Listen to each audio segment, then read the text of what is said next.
السلام عليكم حبيباتي، رجعت لكم اليوم فيديو جديد ووصفه جديده. وصفه تاع اليوم تهبل.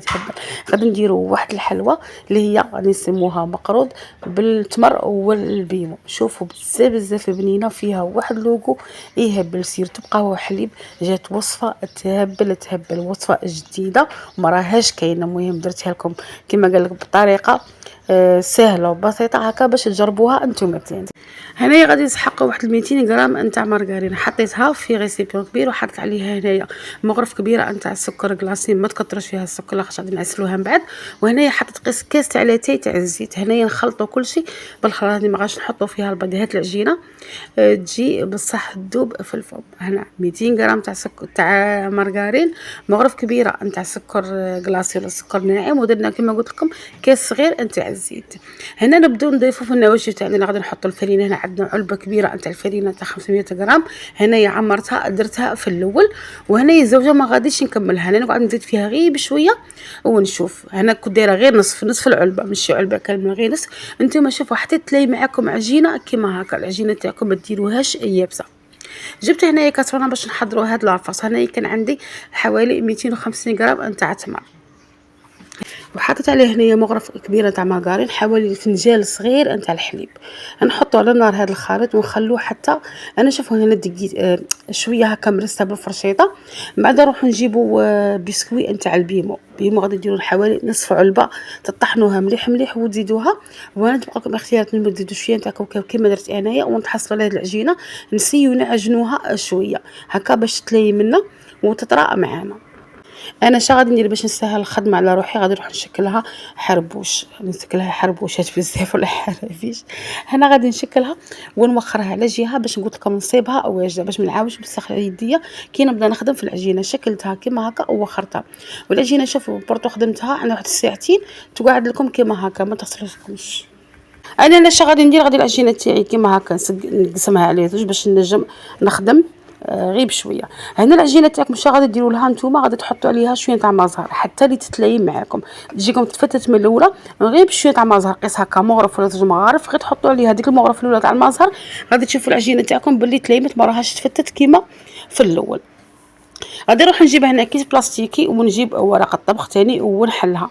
وهنايا الحلوه العجينه تاعكم ماذا بيكم. شوفوا غادي نعطيكم واحد الفكره. دوك راكم باغيين بزاف الحشو، العجينه تاعكم ديروها رقيقه شويه.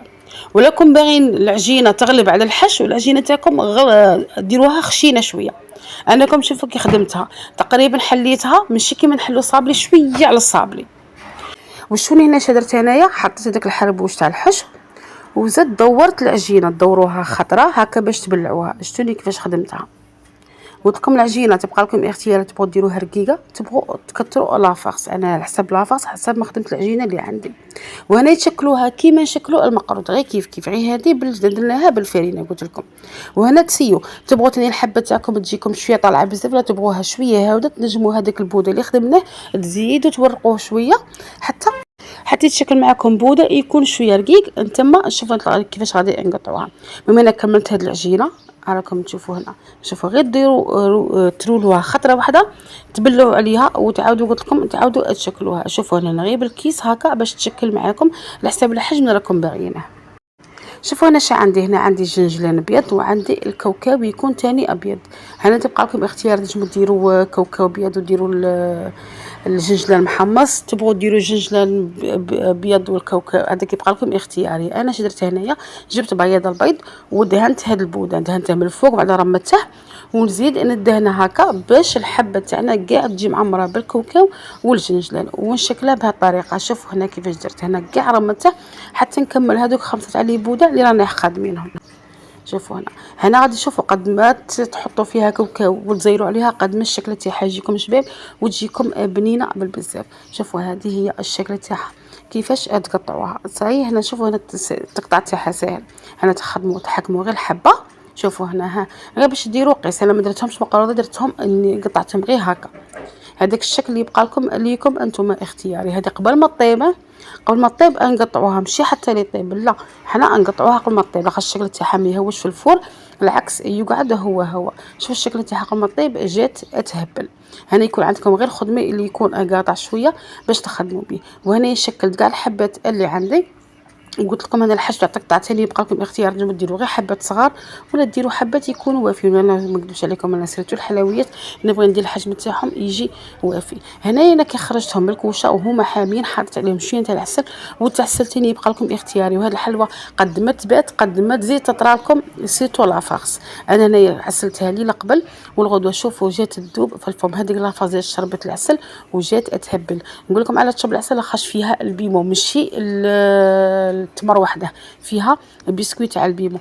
هذيك هي اللي خليها تزيد تشرب. شوفوا هنا الشكل تاعها كيفاش جاتنا، جات تهبل. ماذا بيا نتوما تاني تجربوها وتقولوا لي رايكم عليها. انا قطع لكم حبه، شوفوا هنا شكلها جات تهبل. هذيك التمر والبيمو انا غادي نقطع لكم. شوفوا هنا بعد سقمتها قعدتها في الكيسات.